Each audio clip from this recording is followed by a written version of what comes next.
ज्ञानवापी मामले में मुस्लिम पक्ष की तरफ से कोर्ट में पेश किए गए तथ्यों पर केंद्रीय मंत्री साध्वी निरंजन ज्योति ने तीखी प्रतिक्रिया दी है। आज तक से खास बातचीत में साध्वी निरंजन ज्योति ने कहा कि लोगों ने इतिहास नहीं पढ़ा है।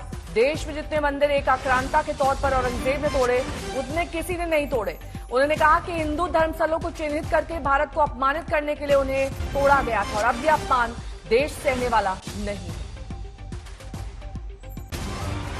केंद्रीय राज्य मंत्री हमारे साथ में है। मैडम, जिस तरीके से विरोध हो रहा है लगातार विपक्ष की तरफ से, अखिलेश यादव ने भी कह दिया कि नई संसद को लेकर वो पार्टिसिपेट नहीं करेंगे, ये कितना मुखर क्यों हो रहा है? अच्छा ये बताइए, 2014 से किस चीज का विरोध नहीं किया?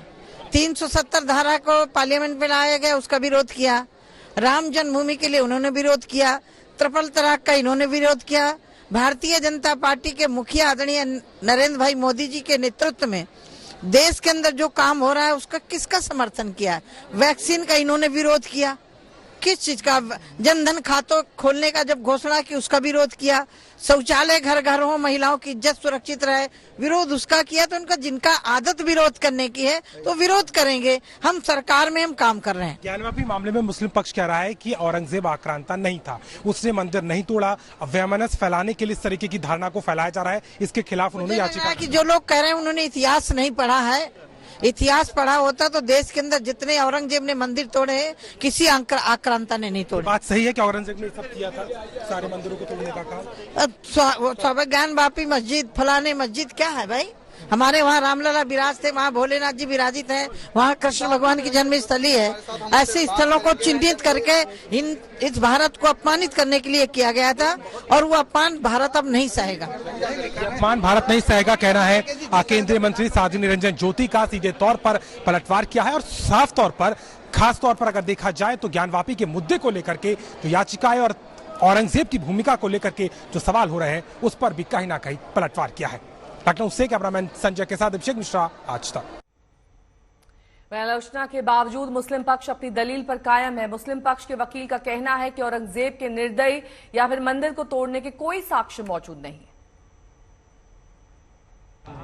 हमने जो उन्होंने कहा कि आतंकवादी उसमें उन्होंने मंदिर को तोड़कर मस्जिद बनाया, ऐसा मेरे पास कोई एविडेंस नहीं है। मेरे पास जो एविडेंस और बाकी जो रिकॉर्ड आ रहे हैं या जो एक मुकदमा दीन मोहम्मद बनाम सेक्रेटरी ऑफ स्टेट 62 चला, उसमें भी सारी बातें उठाई गई थी। वहाँ भी ये हुआ कि वो मासिर आलमगीरी भी उसमें पढ़ी गई और उसको लाया गया। तीनों किताबें लाई गई, इंग्लिश वाली और फारसी वाली और उर्दू वाली, लेकिन उसमें भी कहीं ये बातें स्पष्ट नहीं हो पाई हैं। ये बाकायदा उसमें कोडेड है, तो ऐसा कहीं नहीं मिला मुझे। मैं उस जमाने में तो था नहीं, क्या था क्या नहीं था, मैं कैसे किसी बात को कह दूं कि ऐसा है ऐसा नहीं है? ऐसा कहने का कोई अवसर। ज्ञानवापी मामले में जिस प्रकार से मुस्लिम पक्षकारों ने औरंगजेब और मुगलों को क्लीन चिट दिया है और ये बोला है कि औरंगजेब ने कोई मंदिर तोड़ने का फरमान जारी नहीं किया, तो हाथ कंगन को फारसी क्या, पढ़े लिखे को फारसी क्या।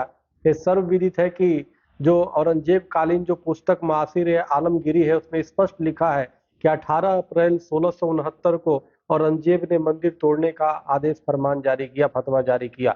उसके मासिर आलमगीरी जो है लिखने वाला साकी मुश्ताक, जो औरंगजेब की मृत्यु 1707 में हो गया और 1710 में पुस्तक का विमोचन हुआ। तो इस तरह से अनपढ़ों की तरह बात करना ये बहुत दुर्भाग्यपूर्ण है। दूसरी, मुस्लिम पक्षकारों द्वारा जिस प्रकार से ऐसा प्रतीत होता है जैसे विदेशी आक्रमणकारी जो औरंगजेब थे और जो मुगल थे उनके साथ खड़ा होना और भारतीयता को नकारना, ये बहुत ही दुर्भाग्यपूर्ण है। और औरंगजेब के फरमान से ही काशी विश्वनाथ का मंदिर तोड़ा गया।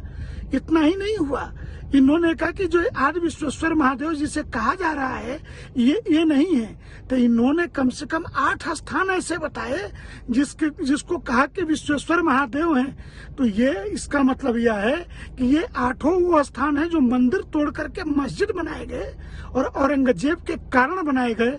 मैं उनसे कहूंगा कि इस तरीके के झूठ कहीं टिकने वाले नहीं है।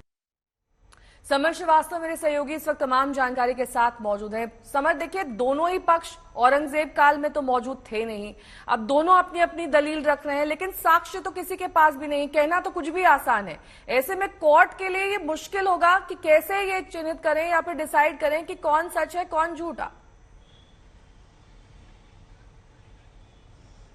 देखिए एक बड़ी टेढ़ी खीर होने वाली है कोर्ट के लिए भी, इसलिए क्योंकि हिंदू पक्ष ने जब इस चीज को कहा था कि हम कई किताबों का हवाला दे रहे हैं जिसमें प्रूव होता है कि औरंगजेब ने वो मस्जिद ढहाई है, और केवल एक मस्जिद नहीं, औरंगजेब ने कई मंदिर ढहाए हैं, औरंगजेब ने एक नहीं बल्कि कई मंदिर ढहाए हैं। तो वहीं मुस्लिम पक्ष ने जो आपत्ति दाखिल करी है उसमें सीधे तौर पर ये कह दिया है कि औरंगजेब एक अच्छा शासक था, और उसने ये तक कहा है मुस्लिम पक्ष ने कि हिंदू पक्ष वाले ये दिखा रहे हैं कि मुस्लिम जो शासक रहे हैं उन्होंने केवल भारत का बुरा किया है। तो ये चीज जो है अब कोर्ट के लिए थोड़ी सी टेढ़ी होने वाली है। जो मुस्लिम पक्ष के वकील हैं वो ये कहते भी नजर आ रहे हैं कि मैंने कई किताबें मंगवाई हिंदी अंग्रेजी की, कहीं पर ये नहीं मिला, जबकि हिंदू पक्ष वाले कह रहे हैं कि हमारे पास प्रमाण है, हमारे पास चीजें हैं। जब औरंगजेब ने ये ऑर्डर दिया कि भाई ये मंदिर जो है इसको ढाया जाए और यहाँ पर मस्जिद बनाया जाए, तो ये सारे साक्ष्य और ये सारी चीजें शुरू इसलिए हुई हैं क्योंकि एएसआई सर्वे की बात जब हाईकोर्ट इलाहाबाद ने ओके करी, कहीं ना कहीं ये बताया कि इसको लेकर आगे जाया जा सकता है, तब से ये बात शुरू हुई। और ये पूरा जो आपत्ति दाखिल हुई है जिला जज कोर्ट में, ये मुस्लिम पक्ष ने एएसआई सर्वे के विरोध में जताई है।